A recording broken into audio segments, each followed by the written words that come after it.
Hey everyone, welcome back to my channel. Today, I'm diving into one of the most intriguing short stories written by none other than Sir Arthur Conan Doyle, The Boscombe Valley Mystery.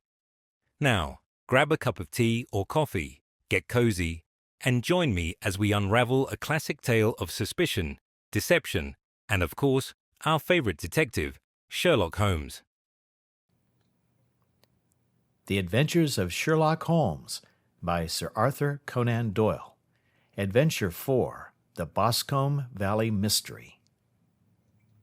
We were seated at breakfast one morning, my wife and I, when the maid brought in a telegram. It was from Sherlock Holmes and ran in this way. "Have you a couple of days to spare? Have just been wired for from the west of England in connection with Boscombe Valley tragedy. Shall be glad if you will come with me. Air and scenery perfect. Leave Paddington by the 11:15. "What do you say, dear?" said my wife, looking across at me. "Will you go?" "I really don't know what to say. I have a fairly long list at present." "Oh, Anstruther would do your work for you. You have been looking a little pale lately. I think that the change would do you good, and you are always so interested in Mr. Sherlock Holmes's cases." "I should be ungrateful if I were not, seeing what I gained through one of them," I answered. "But if I am to go, I must pack at once, for I have only half an hour." My experience of camp life in Afghanistan had at least had the effect of making me a prompt and ready traveler. My wants were few and simple, so that in less than the time stated I was in a cab with my valise, rattling away to Paddington Station.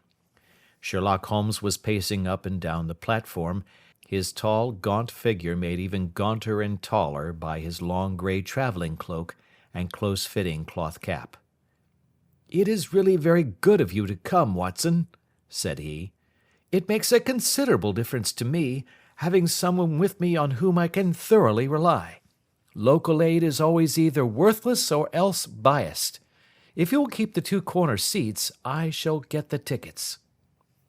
We had the carriage to ourselves, save for an immense litter of papers which Holmes had brought with him.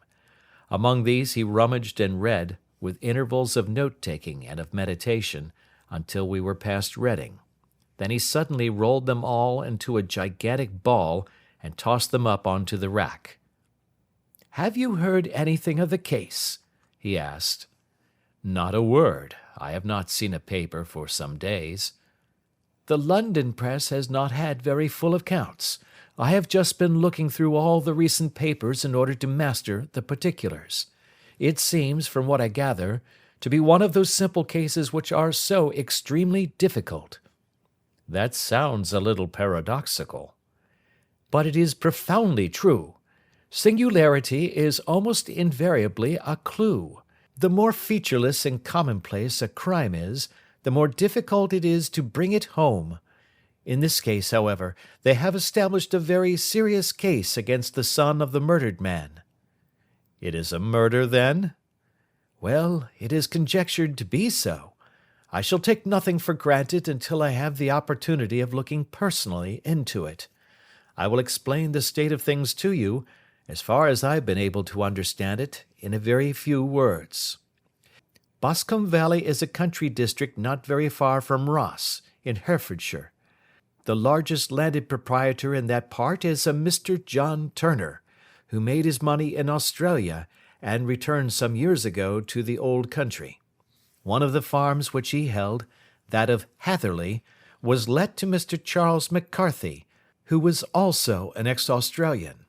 The men had known each other in the colonies, so that it was not unnatural that when they came to settle down, they should do so as near each other as possible. Turner was apparently the richer man, so McCarthy became his tenant, but still remained, it seems, upon terms of perfect equality, as they were frequently together. McCarthy had one son, a lad of 18, and Turner had an only daughter of the same age, but neither of them had wives living. They appeared to have avoided the society of the neighbouring English families and to have led retired lives, though both the McCarthys were fond of sport and were frequently seen at the race meetings of the neighborhood. McCarthy kept 2 servants, a man and a girl. Turner had a considerable household, some half-dozen at the least. That is as much as I have been able to gather about the families. Now for the facts. On June 3rd, that is, on Monday last, McCarthy left his house at Hatherley about 3 in the afternoon and walked down to the Boscombe Pool, which is a small lake formed by the spreading out of the stream which runs down the Boscombe Valley. He had been out with his serving man in the morning at Ross, and he had told the man that he must hurry, as he had an appointment of importance to keep at 3. From that appointment he never came back alive. From Hatherley farmhouse to the Boscombe Pool is 1/4 of a mile, and 2 people saw him as he passed over this ground. One was an old woman, whose name is not mentioned, and the other was William Crowder, a gamekeeper in the employ of Mr. Turner. Both these witnesses depose that Mr. McCarthy was walking alone. The gamekeeper adds that within a few minutes of his seeing McCarthy pass, he had seen his son, Mr. James McCarthy, going the same way with a gun under his arm. To the best of his belief, the father was actually in sight at the time, and the son was following him. He thought no more of the matter until he heard in the evening of the tragedy that had occurred. The 2 McCarthys were seen after the time when William Crowder, the gamekeeper, lost sight of them. The Boscombe Pool is thickly wooded round, with just a fringe of grass and of reeds around the edge. A girl of 14, Patience Moran, who is the daughter of the lodge-keeper of the Boscombe Valley estate, was in one of the woods picking flowers. She states that while she was there she saw, at the border of the wood and close by the lake, Mr. McCarthy and his son, and that they appeared to be having a violent quarrel. She heard Mr. McCarthy the elder using very strong language to his son, and she saw the latter raise up his hand as if to strike his father. She was so frightened by their violence that she ran away and told her mother, when she reached home, that she had left the 2 McCarthys quarrelling near Boscombe Pool, and that she was afraid that they were going to fight. She had hardly said the words when young Mr. McCarthy came running up to the lodge to say that he had found his father dead in the wood, and to ask for the help of the lodge keeper. He was much excited, without either his gun or his hat, and his right hand and sleeve were observed to be stained with fresh blood. On following him, they found the dead body stretched out upon the grass beside the pool. The head had been beaten in by repeated blows of some heavy and blunt weapon. The injuries were such as might very well have been inflicted by the butt end of his son's gun, which was found lying on the grass within a few paces of the body.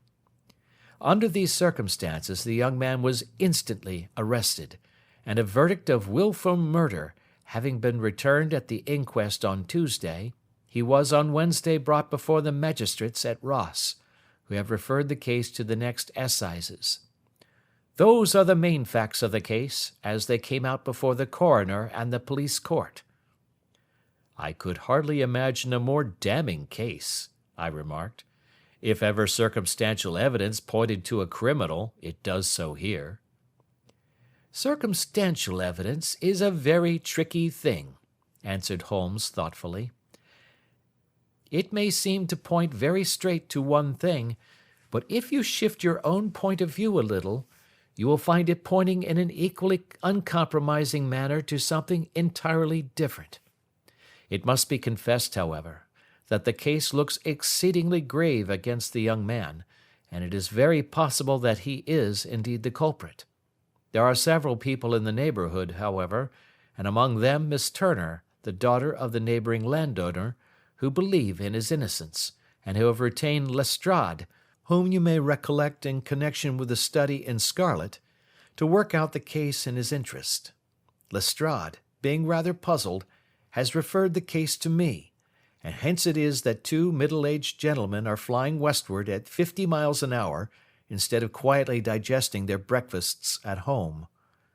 "I am afraid," said I, "that the facts are so obvious that you will find little credit to be gained out of this case." "There is nothing more deceptive than an obvious fact," he answered, laughing. Besides, we may chance to hit upon some other obvious facts, which may have been by no means obvious to Mr. Lestrade. You know me too well to think that I am boasting when I say that I shall either confirm or destroy his theory by means which he is quite incapable of employing, or even of understanding. To take the first example to hand, I very clearly perceive that in your bedroom the window is upon the right-hand side, and yet I question whether Mr. Lestrade would have noted even so self-evident a thing as that. How on earth, my dear fellow, I know you well. I know the military neatness which characterizes you. You shave every morning, and in this season you shave by the sunlight. But since your shaving is less and less complete as we get farther back on the left side, until it becomes positively slovenly as we get round the angle of the jaw, it is surely very clear that that side is less illuminated than the other. I could not imagine a man of your habits looking at himself in an equal light and being satisfied with such a result. I only quote this as a trivial example of observation and inference. Therein lies my métier, and it is just possible that it may be of some service in the investigation which lies before us.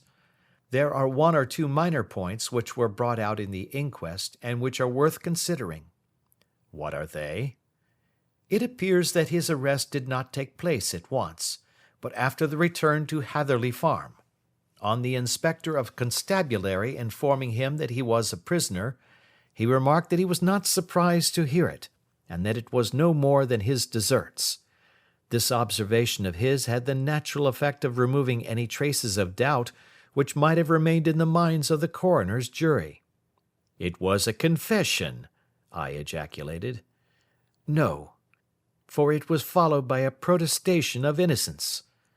"Coming on the top of such a damning series of events, it was at least a most suspicious remark." "On the contrary," said Holmes, "it is the brightest rift which I can at present see in the clouds. However innocent he might be, he could not be such an absolute imbecile as not to see that the circumstances were very black against him. Had he appeared surprised at his own arrest, or feigned indignation at it, I should have looked upon it as highly suspicious, because such surprise or anger would not be natural under the circumstances, and yet might appear to be the best policy to a scheming man. His frank acceptance of the situation marks him as either an innocent man, or else as a man of considerable self-restraint and firmness. As to his remark about his deserts, it was also not unnatural if you consider that he stood beside the dead body of his father, and that there is no doubt that he had that very day so far forgotten his filial duty as to bandy words with him, and even, according to the little girl whose evidence is so important, to raise his hand as if to strike him. The self-reproach and contrition which are displayed in his remark appear to me to be the signs of a healthy mind rather than of a guilty one." I shook my head. "Many men have been hanged on far slighter evidence," I remarked. "So they have, and many men have been wrongfully hanged." "What is the young man's own account of the matter?" "It is, I'm afraid, not very encouraging to his supporters, though there are one or two points in it which are suggestive. You will find it here, and may read it for yourself." He picked out from his bundle a copy of the local Herefordshire paper, and having turned down the sheet, he pointed out the paragraph in which the unfortunate young man had given his own statement of what had occurred. I settled myself down in the corner of the carriage, and read it very carefully. It ran in this way: "Mr. James McCarthy, the only son of the deceased, was then called and gave evidence as follows. I had been away from home for 3 days at Bristol, and had only just returned upon the morning of last Monday, the 3rd. My father was absent from home at the time of my arrival, and I was informed by the maid that he had driven over to Ross with John Cobb, the groom. Shortly after my return, I heard the wheels of his trap in the yard, and looking out of my window, I saw him get out and walk rapidly out of the yard, though I was not aware in which direction he was going. I then took my gun and strolled out in the direction of the Boscombe Pool, with the intention of visiting the rabbit warren which is upon the other side. On my way I saw William Crowder, the gamekeeper, as he had stated in his evidence, but he is mistaken in thinking that I was following my father. I had no idea that he was in front of me. When about 100 yards from the pool I heard a cry of "Coo-ee!" which was a usual signal between my father and myself. I then hurried forward and found him standing by the pool. He appeared to be much surprised at seeing me and asked me rather roughly what I was doing there. A conversation ensued which led to high words and almost to blows, for my father was a man of a very violent temper. Seeing that his passion was becoming ungovernable, I left him and returned towards Hatherley Farm. I had not gone more than 150 yards, however, when I heard a hideous outcry behind me, which caused me to run back again. I found my father expiring upon the ground, with his head terribly injured. I dropped my gun and held him in my arms, but he almost instantly expired. I knelt beside him for some minutes, and then made my way to Mr. Turner's lodgekeeper, his house being the nearest, to ask for assistance. I saw no one near my father when I returned, and I have no idea how he came by his injuries. He was not a popular man, being somewhat cold and forbidding in his manners, but he had, as far as I know, no active enemies. I know nothing further of the matter. The Coroner: Did your father make any statement to you before he died? Witness: He mumbled a few words, but I could only catch some allusion to a rat. The Coroner: What did you understand by that? Witness: It conveyed no meaning to me. I thought that he was delirious. The Coroner: What was the point upon which you and your father had this final quarrel? Witness: I should prefer not to answer. The Coroner: I am afraid that I must press it. Witness: It is really impossible for me to tell you. I can assure you that it has nothing to do with the sad tragedy which followed. The Coroner: That is for the court to decide. I need not point out to you that your refusal to answer will prejudice your case considerably in any future proceedings which may arise. Witness: I must still refuse. The Coroner: I understand that the cry of "Coo-ee!" was a common signal between you and your father? Witness: It was. The Coroner: How was it then that he uttered it before he saw you, and before he even knew that you had returned from Bristol? Witness, with considerable confusion: I do not know. A juryman: Did you see nothing which aroused your suspicions when you returned on hearing the cry and found your father fatally injured? Witness: Nothing definite. The Coroner: What do you mean? Witness: I was so disturbed and excited as I rushed out into the open that I could think of nothing except of my father. Yet I have a vague impression that as I ran forward something lay upon the ground to the left of me. It seemed to me to be something grey in colour, a coat of some sort, or a plaid perhaps. When I rose from my father I looked round for it, but it was gone. Do you mean that it disappeared before you went for help? Yes, it was gone. You cannot say what it was? No, I had a feeling something was there. How far from the body? 12 yards or so. And how far from the edge of the wood? About the same. Then if it was removed, it was while you were within 12 yards of it? Yes, but with my back toward it. This concluded the examination of the witness. I see, said I, as I glanced down the column, that the coroner in his concluding remarks was rather severe upon young McCarthy. He calls attention, and with reason, to the discrepancy about his father having signaled to him before seeing him, also to his refusal to give details of his conversation with his father, and his singular account of his father's dying words. They are all, as he remarks, very much against the son. Holmes laughed softly to himself and stretched himself out upon the cushioned seat. "Both you and the coroner have been at some pains," said he, "to single out the very strongest points in the young man's favour. Don't you see that you alternately give him credit for having too much imagination and too little? Too little, if he could not invent a cause of quarrel which would give him the sympathy of the jury. Too much, if he evolved from his own inner consciousness anything so outré as a dying reference to a rat, and the incident of the vanishing cloth. No, sir, I shall approach this case from the point of view that what this young man says is true, and we shall see whither that hypothesis will lead us. And now here is my pocket Petrarch, and not another word shall I say of this case until we are on the scene of action. We lunch at Swindon, and I see that we shall be there in 20 minutes. It was nearly 4 o'clock when we at last, after passing through the beautiful Strand Valley, and over the broad gleaming Severn, found ourselves at the pretty little country town of Ross.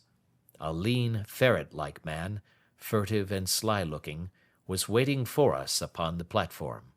In spite of the light brown dust coat and leather leggings which he wore in deference to his rustic surroundings, I had no difficulty in recognizing Lestrade, of Scotland Yard. With him we drove to the Hereford Arms, where a room had already been engaged for us. "I have ordered a carriage," said Lestrade as we sat over a cup of tea. "I knew your energetic nature, and that you would not be happy until you had been on the scene of the crime." "It was very nice and complimentary of you," Holmes answered. "It is entirely a question of barometric pressure." Lestrade looked startled. "I do not quite follow," he said.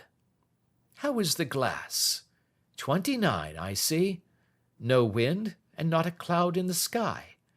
I have a caseful of cigarettes here which need smoking, and the sofa is very much superior to the usual country hotel abomination. I do not think that it is probable that I shall use the carriage tonight." Lestrade laughed indulgently. "You have, no doubt, already formed your conclusions from the newspapers," he said.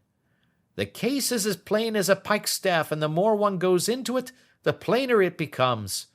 Still, of course, one can't refuse a lady, and such a very positive one, too. She has heard of you, and would have your opinion, though I repeatedly told her that there was nothing which you could do which I have not already done. Why, bless my soul, here is her carriage at the door." He had hardly spoken before there rushed into the room one of the most lovely young women that I have ever seen in my life. Her violet eyes shining, her lips parted, a pink flush upon her cheeks, all thought of her natural reserve lost in her overpowering excitement and concern. "Oh, Mr. Sherlock Holmes!" she cried, glancing from one to the other of us, and finally, with a woman's quick intuition, fastening upon my companion. "I am so glad that you have come. I have driven down to tell you so. I know that James didn't do it. I know it, and I want you to start upon your work knowing it, too. Never let yourself doubt upon that point. We have known each other since we were little children, and I know his faults as no one else does, but he is too tender-hearted to hurt a fly. Such a charge is absurd to anyone who really knows him." "I hope we may clear him, Miss Turner," said Sherlock Holmes. "You may rely upon my doing all that I can." "But you have read the evidence? You have formed some conclusion? Do you not see some loophole, some flaw? Do you not yourself think that he is innocent?" "I think that it is very probable." "There now!" she cried, throwing back her head and looking defiantly at Lestrade. "You hear? He gives me hopes." Lestrade shrugged his shoulders. I am afraid that my colleague has been a little quick in forming his conclusions, he said. But he is right. Oh, I know that he is right. James never did it, and about his quarrel with his father, I am sure that the reason why he would not speak about it to the coroner was because I was concerned in it. In what way? Asked Holmes. It is no time for me to hide anything. James and his father had many disagreements about me. Mr. McCarthy was very anxious that there should be a marriage between us. James and I have always loved each other as brother and sister. But of course he is young and has seen very little of life yet, well, he naturally did not wish to do anything like that yet. And there were quarrels, and this, I am sure, was one of them. And your father, asked Holmes, was he in favor of such a union? No, he was quite averse to it also. No one but Mr. McCarthy was in favor of it. A quick blush passed over her fresh young face as Holmes shot one of his keen, questioning glances at her.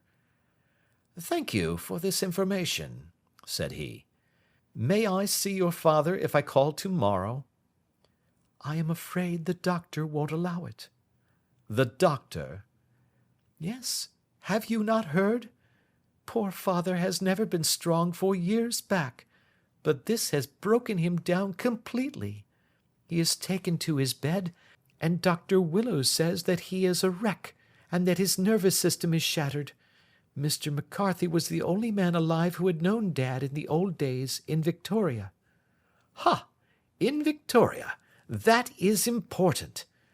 Yes, at the mines. Quite so, at the gold mines, where, as I understand, Mr. Turner made his money. Yes, certainly. Thank you, Miss Turner. You have been of material assistance to me. You will tell me if you have any news tomorrow. No doubt you will go to the prison to see James. Oh, if you do, Mr. Holmes, do tell him that I know him to be innocent. I will, Miss Turner. I must go home now, for Dad is very ill, and he misses me so if I leave him. Good-bye, and God help you in your undertaking. She hurried from the room as impulsively as she had entered, and we heard the wheels of her carriage rattle off down the street. I am ashamed of you, Holmes, said Lestrade with dignity after a few minutes' silence. Why should you raise up hopes which you are bound to disappoint? I am not over-tender of heart, but I call it cruel. I think that I see my way to clearing James McCarthy, said Holmes. Have you an order to see him in prison? Yes, but only for you and me. Then I shall reconsider my resolution about going out. We have still time to take a train to Hereford and see him tonight? Ample. Then let us do so. Watson, I fear that you will find it very slow, but I shall only be away a couple of hours. I walked down to the station with them, and then wandered through the streets of the little town, finally returning to the hotel, where I lay upon the sofa and tried to interest myself in a yellow-backed novel.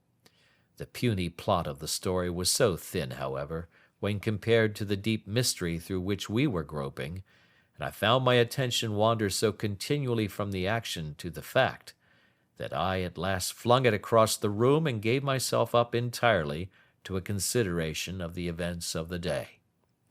Supposing that this unhappy young man's story were absolutely true, then what hellish thing, what absolutely unforeseen and extraordinary calamity could have occurred between the time when he parted from his father and the moment when, drawn back by his screams, he rushed into the glade? It was something terrible and deadly. What could it be? Might not the nature of the injuries reveal something to my medical instincts? I rang the bell and called for the weekly county paper, which contained a verbatim account of the inquest.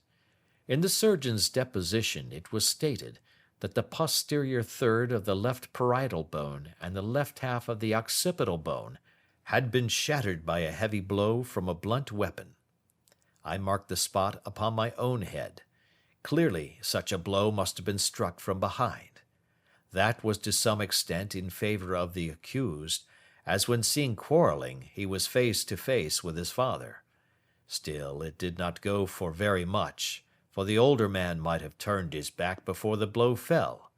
Still, it might be worthwhile to call Holmes's attention to it.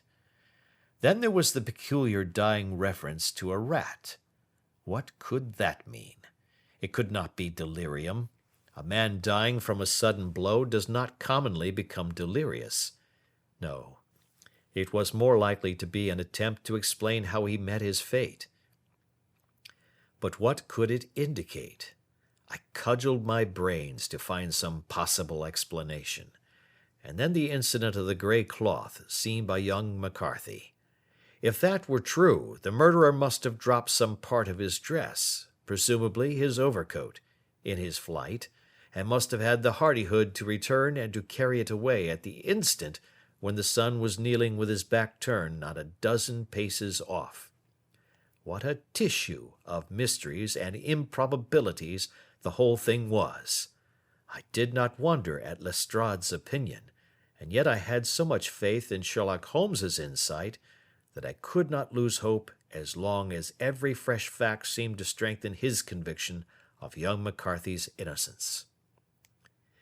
It was late before Sherlock Holmes returned.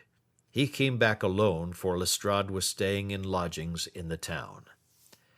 "The glass still keeps very high," he remarked as he sat down. "It is of importance that it should not rain before we are able to go over the ground. On the other hand, a man should be at his very best and keenest for such nice work as that, and I did not wish to do it when fagged by a long journey. I have seen young McCarthy."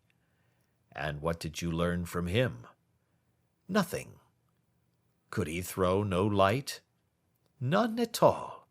I was inclined to think at one time that he knew who had done it, and was screening him or her, but I am convinced now that he is as puzzled as everyone else.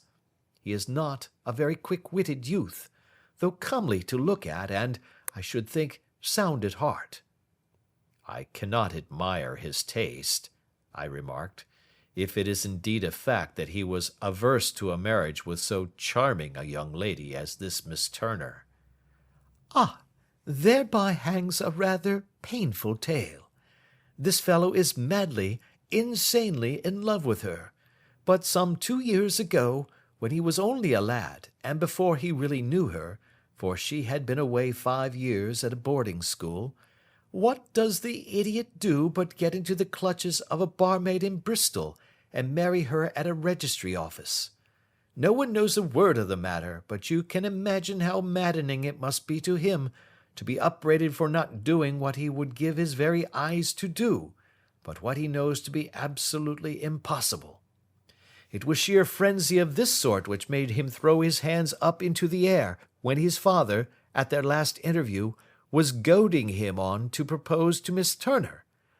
On the other hand, he had no means of supporting himself, and his father, who was by all accounts a very hard man, would have thrown him over utterly had he known the truth. It was with his barmaid wife that he had spent the last 3 days in Bristol, and his father did not know where he was. Mark that point. It is of importance. Good has come out of evil, however, for the barmaid, finding from the papers that he is in serious trouble and likely to be hanged, has thrown him over utterly and has written to him to say that she has a husband already in the Bermuda dockyard, so that there is really no tie between them. I think that that bit of news has consoled young McCarthy for all that he has suffered." "But if he is innocent, who has done it?" "Ah, who? I would call your attention very particularly to 2 points.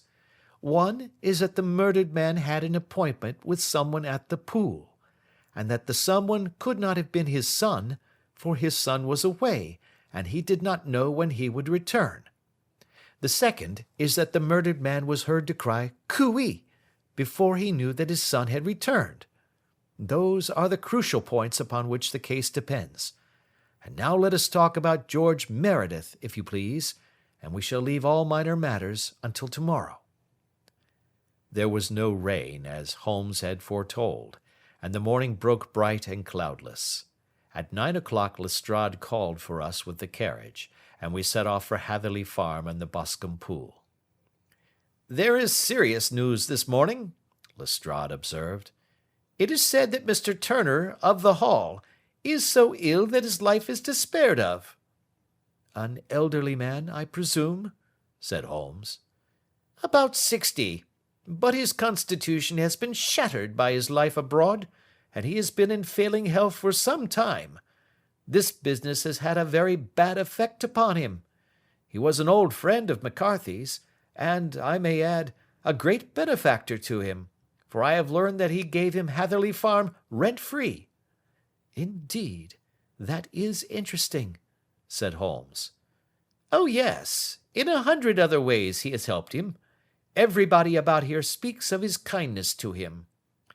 Really, does it not strike you as a little singular that this McCarthy, who appears to have had little of his own, and to have been under such obligations to Turner, should still talk of marrying his son to Turner's daughter, who is presumably heiress to the estate, and that in such a very cocksure manner, as if it were merely a case of a proposal and all else would follow?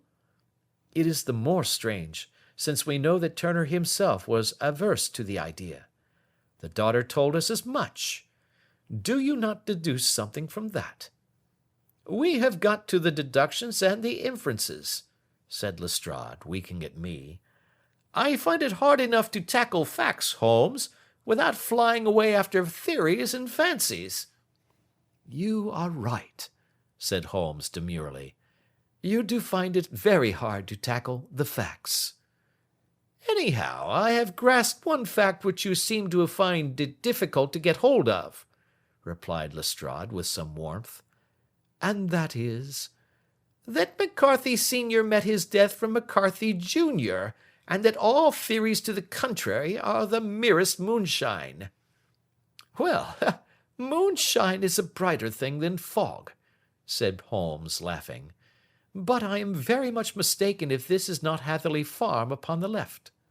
"Yes, that is it." It was a wide-spread, comfortable-looking building, two-storied, slate-roofed, with great yellow blotches of lichen upon the grey walls. The drawn blinds and the smokeless chimneys, however, gave it a stricken look, as though the weight of this horror still lay heavy upon it. We called at the door, when the maid, at Holmes's request, showed us the boots which her master wore at the time of his death, and also a pair of the son's, though not the pair which he had then had. Having measured these very carefully from 7 or 8 different points, Holmes desired to be led to the courtyard, from which we all followed the winding track which led to Boscombe Pool. Sherlock Holmes was transformed when he was hot upon such a scent as this. Men who had only known the quiet thinker and logician of Baker Street would have failed to recognize him. His face flushed and darkened. His brows were drawn into 2 hard black lines, while his eyes shone out from beneath them with a steely glitter. His face was bent downward, his shoulders bowed, his lips compressed, and the veins stood out like whipcord in his long sinewy neck. His nostrils seemed to dilate with a purely animal lust for the chase, and his mind was so absolutely concentrated upon the matter before him, that a question or remark fell unheeded upon his ears, or at the most only provoked a quick, impatient snarl in reply. Swiftly and silently he made his way along the track which ran through the meadows, and so by way of the woods to the Boscombe Pool. It was damp, marshy ground, as is all that district, and there were marks of many feet, both upon the path and amid the short grass which bounded it on either side. Sometimes Holmes would hurry on, sometimes stop dead, and once he made quite a little detour into the meadow. Lestrade and I walked behind him, the detective indifferent and contemptuous, while I watched my friend with the interest which sprang from the conviction that every one of his actions was directed towards a definite end. The Boscombe Pool, which is a little reed-girt sheet of water some 50 yards across, is situated at the boundary between the Hatherley farm and the private park of the wealthy Mr. Turner. Above the woods which lined it upon the farther side, we could see the red, jutting pinnacles which marked the site of the rich landowner's dwelling. On the Hatherley side of the pool the woods grew very thick, and there was a narrow belt of sodden grass 20 paces across, between the edge of the trees and the reeds which lined the lake. Lestrade showed us the exact spot at which the body had been found, and indeed, so moist was the ground, that I could plainly see the traces which had been left by the fall of the stricken man. To Holmes, as I could see by his eager face and peering eyes, very many other things were to be read upon the trampled grass. He ran round like a dog who is picking up a scent, and then turned upon my companion. "What did you go into the pool for?" he asked. "I fished about with a rake. I thought there might be some weapon or other trace. But how on earth— Oh, tut, tut, I have no time. That left foot of yours with its inward twist is all over the place.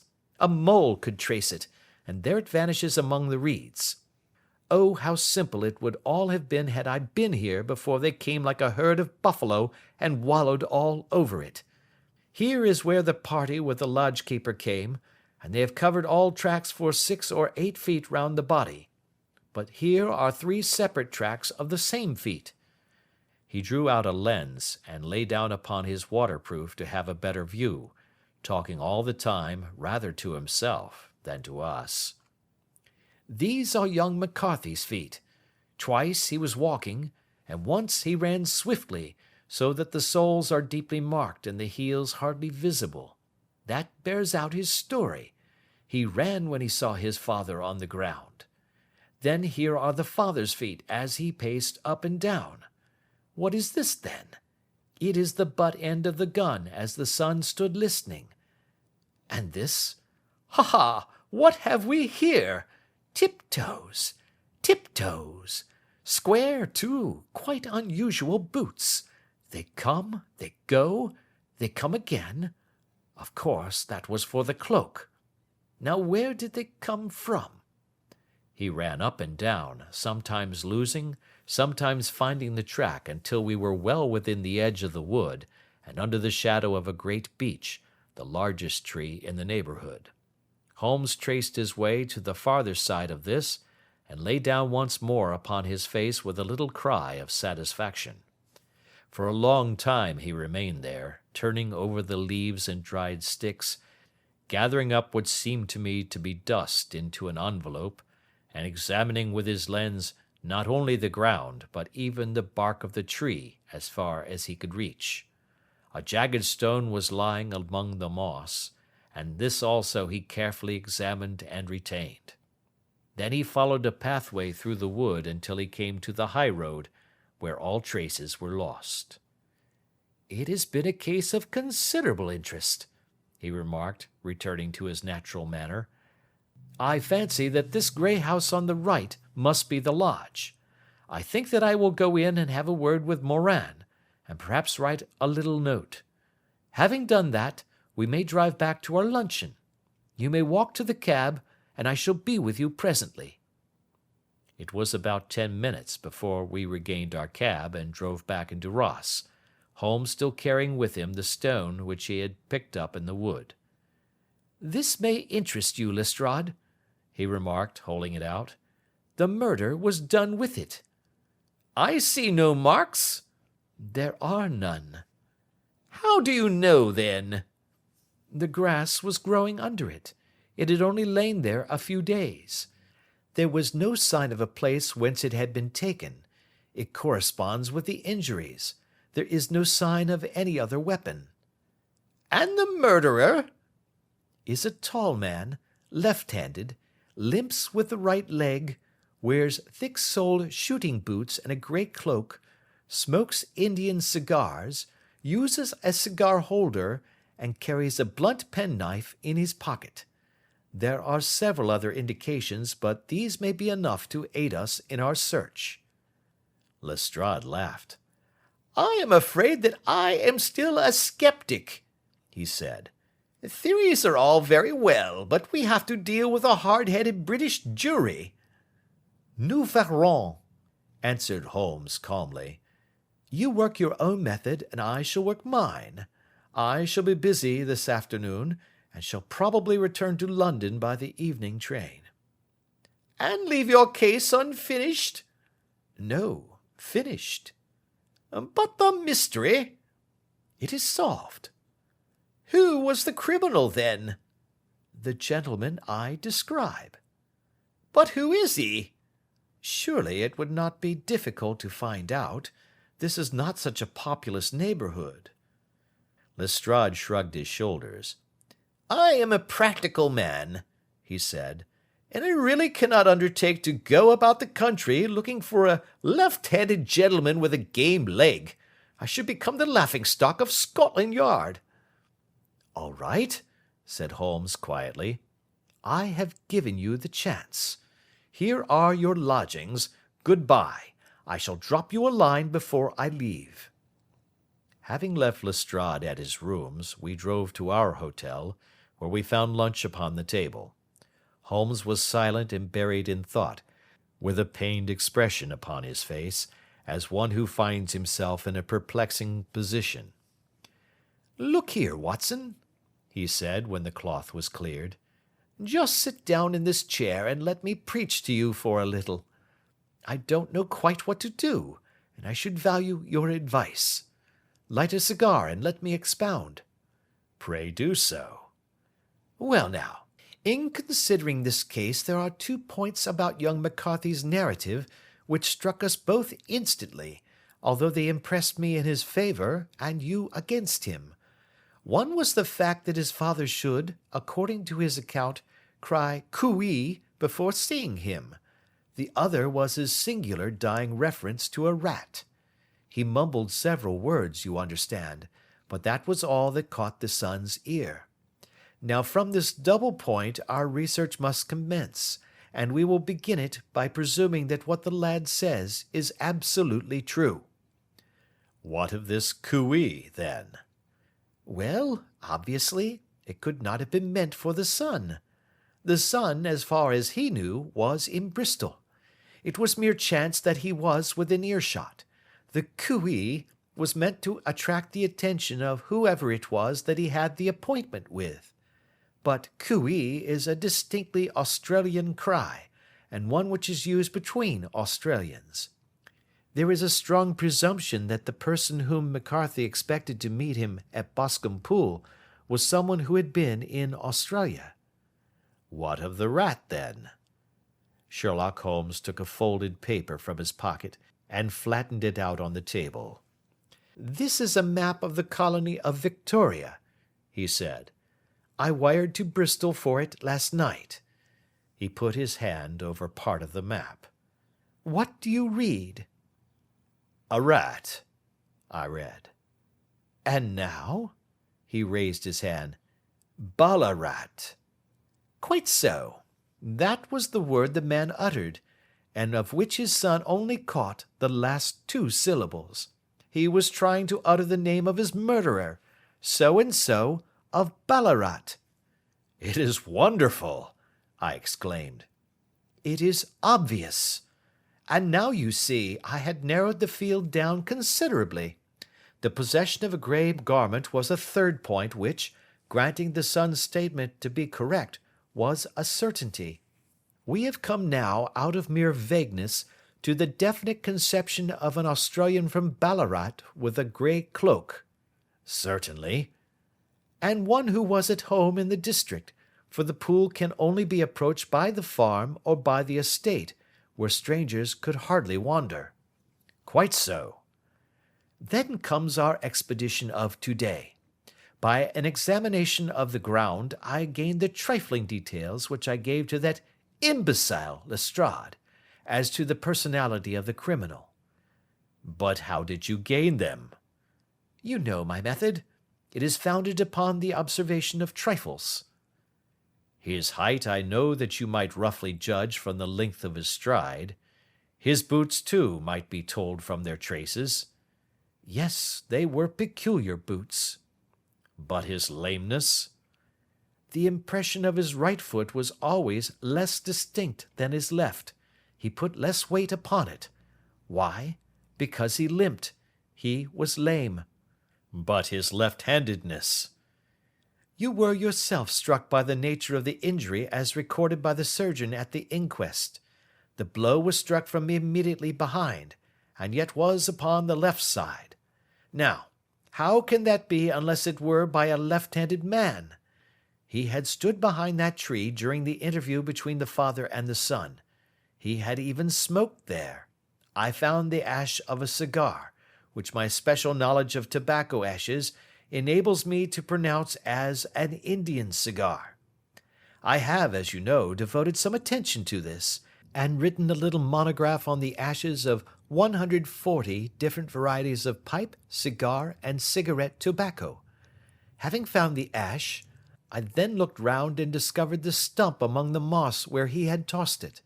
It was an Indian cigar, of the variety which are rolled in Rotterdam. And the cigar holder? I could see that the end had not been in his mouth.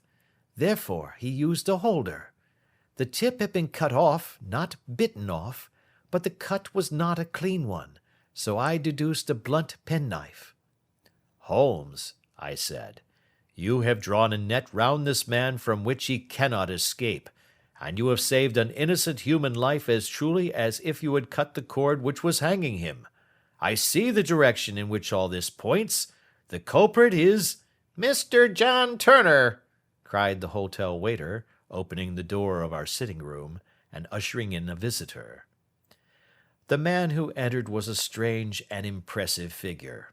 His slow, limping step and bowed shoulders gave the appearance of decrepitude, and yet his hard, deep-lined, craggy features and his enormous limbs showed that he was possessed of unusual strength of body and of character. His tangled beard, grizzled hair, and outstanding drooping eyebrows combined to give an air of dignity and power to his appearance, but his face was of an ashen white, while his lips and the corners of his nostrils were tinged with a shade of blue. It was clear to me at a glance that he was in the grip of some deadly and chronic disease. "Pray sit down on the sofa," said Holmes gently. "You had my note." "Yes, the lodge-keeper brought it up. You said that you wished to see me here to avoid scandal." "I thought people would talk if I went to the hall." "And why did you wish to see me?" He looked across at my companion with despair in his weary eyes, as though his question was already answered. "Yes," said Holmes, answering the look rather than the words. "It is so. I know all about McCarthy." The old man sank his face in his hands. "God help me!" he cried. "But I would not have let the young man come to harm. I give you my word that I would have spoken out if it went against him at the assizes." "I am glad to hear you say so," said Holmes gravely. "I would have spoken now had it not been for my dear girl. It would break her heart. It will break her heart when she hears that I am arrested." "It may not come to that," said Holmes. "What?" "I am no official agent. I understand that it was your daughter who required my presence here, and I am acting in her interests. Young McCarthy must be got off, however." "I am a dying man," said old Turner. "I have had diabetes for years. My doctor says it is a question whether I shall live a month. Yet I would rather die under my own roof than in a jail." Holmes rose and sat down at the table with his pen in his hand and a bundle of paper before him. "Just tell us the truth," he said. "I shall jot down the facts. You will sign it, and Watson here can witness it. Then I could produce your confession at the last extremity to save young McCarthy. I promise you that I shall not use it unless it is absolutely needed." "It's as well," said the old man. It's a question whether I shall live to the assizes, so it matters little to me, but I should wish to spare Alice the shock. And now I will make the thing clear to you. It has been a long time in the acting, but will not take me long to tell. You didn't know this dead man, McCarthy. He was a devil incarnate. I tell you that. God keep you out of the clutches of such a man as he. His grip has been upon me these 20 years, and he has blasted my life. I'll tell you first how I came to be in his power. It was in the early 60s at the diggings. I was a young chap then, hot-blooded and reckless, ready to turn my hand at anything. I got among bad companions, took to drink, had no luck with my claim, took to the bush, and in a word became what you would call over here a highway robber. There were 6 of us, and we had a wild, free life of it, sticking up a station from time to time, or stopping the wagons on the road to the diggings. Black Jack of Ballarat was the name I went under, and our party is still remembered in the colony as the Ballarat Gang. One day, a gold convoy came down from Ballarat to Melbourne, and we lay in wait for it and attacked it. There were 6 troopers and 6 of us, so it was a close thing, but we emptied 4 of their saddles at the first volley. 3 of our boys were killed, however, before we got the swag. I put my pistol to the head of the wagon driver, who was this very man McCarthy. I wished to the Lord that I had shot him then, but I spared him, though I saw his wicked little eyes fixed on my face as though to remember every feature. We got away with the gold, became wealthy men, and made our way over to England without being suspected. There I parted from my old pals and determined to settle down to a quiet and respectable life. I bought this estate, which chanced to be in the market, and I set myself to do a little good with my money to make up for the way in which I had earned it. I married, too, and though my wife died young, she left me my dear little Alice. Even when she was just a baby, her wee hand seemed to lead me down the right path as nothing else had ever done. In a word, I turned over a new leaf and did my best to make up for the past. All was going well when McCarthy laid his grip upon me. I had gone up to town about an investment, and I met him in Regent Street with hardly a coat to his back or a boot to his foot. "Here we are, Jack," says he, touching me on the arm. "We'll be as good as a family to you. There's 2 of us, me and my son, and you can have the keeping of us.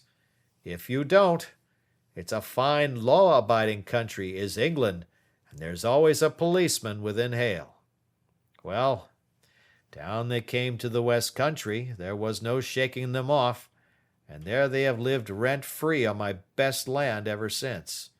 There was no rest for me, no peace, no forgetfulness. Turn where I would, there was his cunning, grinning face at my elbow.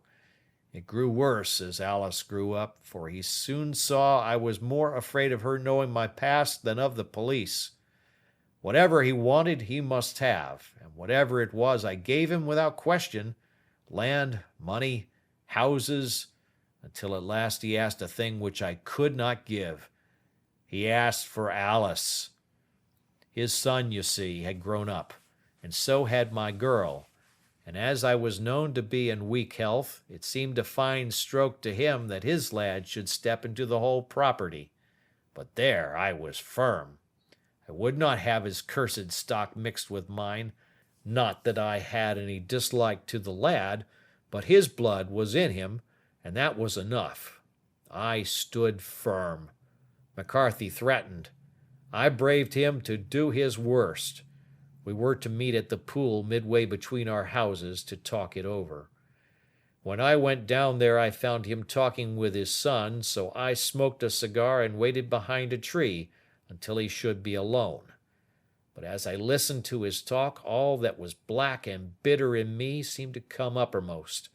He was urging his son to marry my daughter with as little regard for what she might think as if she were a slut from off the streets.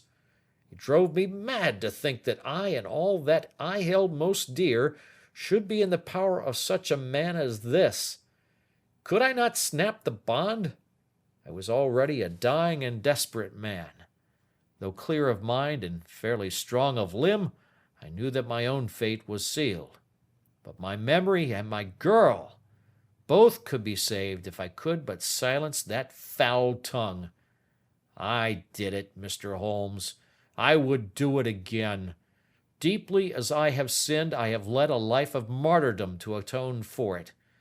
But that my girl should be entangled in the same meshes which held me was more than I could suffer. I struck him down with no more compunction than if he had been some foul and venomous beast. His cry brought back his son, but I had gained the cover of the wood, though I was forced to go back to fetch the cloak which I had dropped in my flight. That is the true story, gentlemen, of all that occurred. Well, it is not for me to judge you, said Holmes as the old man signed the statement which had been drawn out. I pray that we may never be exposed to such a temptation. I pray not, sir. And what do you intend to do? In view of your health, nothing. You are yourself aware that you will soon have to answer for your deed at a higher court than the assizes. I will keep your confession, and if McCarthy is condemned, I shall be forced to use it.